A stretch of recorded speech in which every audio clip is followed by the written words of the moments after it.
ичиндеги негизги салтанаттар өтө турган залды көрүп жатасыздар.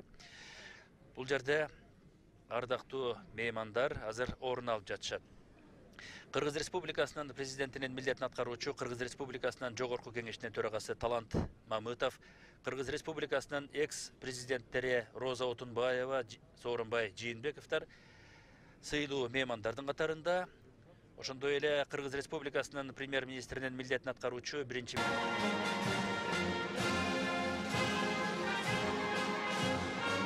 Кыргыз Республикасынын президентин мөөнөтүнөн мурда шайлоо өттү.